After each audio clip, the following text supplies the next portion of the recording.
Bonjour, alors le livre s'appelle La conquête des Lumières. Il s'appelle La conquête des Lumières car il se déroule durant la conquête de Napoléon de l'Égypte, celle qui s'est déroulée en 1798. Donc en 1798, on est à la fin du XVIIIe siècle, le XVIIIe siècle qui est connu pour être le siècle des Lumières. En fait, souvent on considère la fin du siècle des Lumières en 1789, lors de la Révolution française. Mais l'époque des Lumières, en fait, l'époque napoléonienne est une continuation de cette époque des Lumières. Et la conquête de l'Égypte,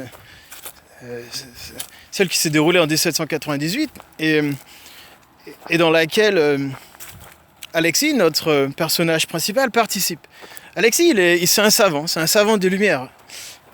Et c'est un historien, un philosophe, et il recherche quelque chose en fait qu'il a toujours recherché.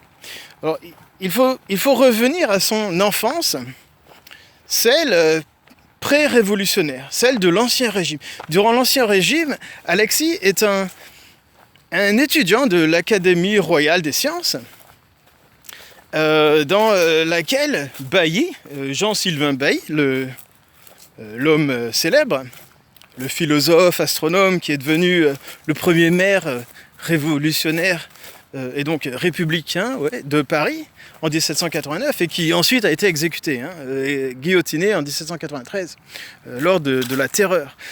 Bailly était philosophe et astronome et il a écrit des correspondances à Voltaire au sujet de l'Atlantide de Platon. Et durant ses cours, il a eu comme élève Alexis. Et il lui a demandé notamment de faire la traduction du Critias. C'est le dialogue dans lequel Platon nous parle de l'Atlantide. Mais Bailly lui dit, tiens, il y a quelque chose que je suspecte dans le Critias, au sujet des dimensions du port de l'Atlantide. Et c'est à toi, Alexis, de me dire ce qu'il en est. Et ça, c'était à l'époque où Bailly était prof à l'Académie des sciences, et il était aussi philosophe, et c'était l'époque où il écrivait des livres, il a écrit des livres sur l'astronomie. Mais sauf que en 1789, c'est la prise de la Bastille, c'est la Révolution. Bailly a laissé tomber toutes ces considérations philosophiques, historiques, pour se consacrer à la politique. Et Bailly est devenu le premier maire de Paris, après que le maire... Avant Bailly, il y a eu un maire qui, sous Louis XVI, était un maire, un maire qui était pour la monarchie. Mais il a été... on lui a coupé la tête le jour de la prise de la Bastille, et ce jour-là, c'est Bailly qui est devenu le premier maire de Paris. Ensuite je ne vais pas rentrer dans les détails, mais donc Bailly est devenu homme politique, et il n'était plus homme de science, il était devenu homme politique. Et donc, Alexis n'a jamais eu la réponse de cette énigme. Or, le temps passe, et en 1798,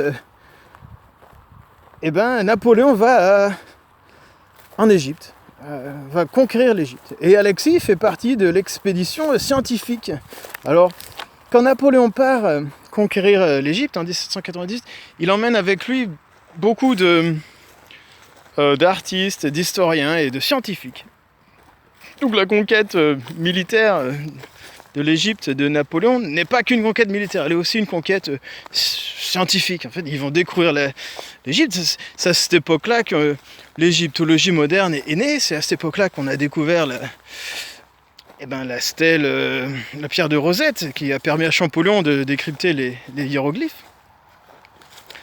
Et donc, Alexis va pouvoir en profiter pour...